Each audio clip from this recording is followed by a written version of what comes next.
Selamat datang kembali di channel kami. Selama beberapa tahun terakhir, Eropa memiliki sebuah mimpi besar.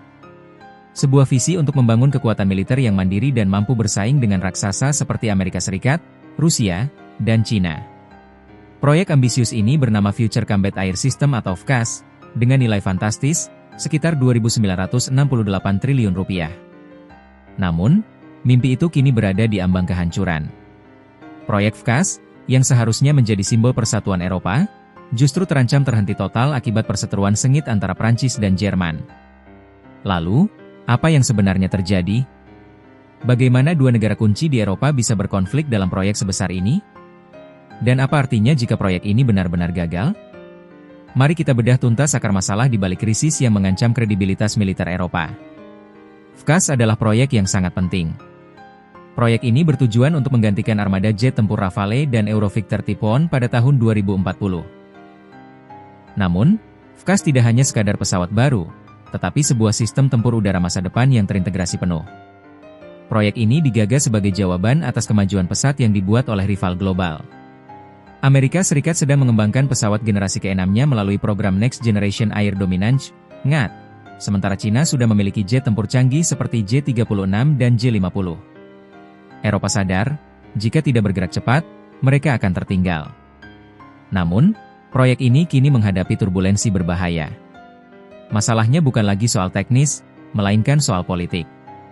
Konsorsium yang terdiri dari Prancis, Jerman, dan Spanyol, kini terperosok dalam kebuntuan akibat perselisihan sengit tentang siapa yang memimpin, siapa yang mengontrol industri, dan siapa yang memiliki hak kekayaan intelektual. Titik api perselisihan ini terletak pada pembagian peran. Proyek ini dipimpin oleh dua raksasa industri pertahanan, Dassault Aviation dari Prancis, dan Airbus, yang mewakili Jerman dan Spanyol. Prancis, melalui Dassault, bersikeras untuk mendominasi desain inti dari Next Generation Fighter, NGF, yang merupakan permata mahkota dari program FCAS. Mereka menuntut 80% pangsa produksi.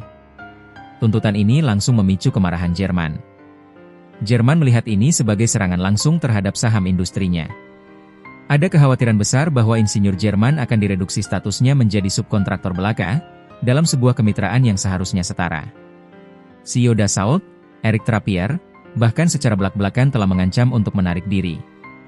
Ia geram karena sebagai kontraktor utama, Dassault hanya memegang sepertiga hak suara, sementara Airbus menguasai 2/3. Trappier menegaskan, kami sepenuhnya mampu membangun sendiri pesawat tempur generasi mendatang. Sebuah peringatan yang bukan ancaman kosong, mengingat sejarah panjang Dassault dalam mengembangkan jet tempur secara mandiri, dari seri Mirage hingga Rafale. Di tengah perselisihan ini, rival utama Eropa, yaitu Global Combat Air Program, GCAP, yang dipimpin oleh Inggris, Italia, dan Jepang, justru melaju kencang. GCAP memiliki momentum politik yang lebih solid, dengan London, Roma, dan Tokyo yang sepakat akan perlunya mengimbangi kemajuan teknologi siluman Cina dan Rusia. GCAP memasarkan dirinya sebagai proyek yang lebih cepat, lebih ramping, dan lebih bersatu. Kegagalan FCAS juga memunculkan skenario terburuk bagi para pesertanya. Bagi Jerman, skenario terburuknya adalah mereka akan tertinggal tanpa pesawat generasi mendatang yang layak. Beberapa anggota parlemen bahkan sudah mempertimbangkan alternatif, seperti meningkatkan armada Eurovictor yang ada atau menjajaki kerjasama dengan Swedia. Bagi Prancis, alternatifnya lebih jelas, mengejar pesawat secara independen melalui Dassault Aviation. Ini akan menjaga kendali kedaulatan, tetapi dengan mengorbankan skala produksi dan investasi besar.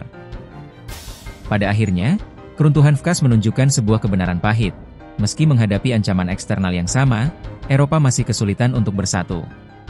Ini bukan hanya tentang prestise atau uang, tetapi tentang siapa yang menguasai teknologi paling sensitif, seperti siluman, avionik, dan integrasi sistem. Pada tahun 2040, Rusia dan Cina diperkirakan akan memiliki pesawat tempur siluman yang sangat canggih dan terintegrasi penuh. Pesawat generasi ke-6 Eropa tidak hanya harus bertahan, tetapi juga mendominasi langit. Hal itu membutuhkan investasi besar dan koordinasi yang luar biasa, dua hal yang saat ini sedang terkikis habis oleh konflik internal. Bagaimana menurut kalian? Apakah proyek FCAS masih bisa diselamatkan? Atau apakah perpecahan antara Prancis dan Jerman ini terlalu dalam untuk diperbaiki? Dan apa dampaknya bagi pertahanan Eropa?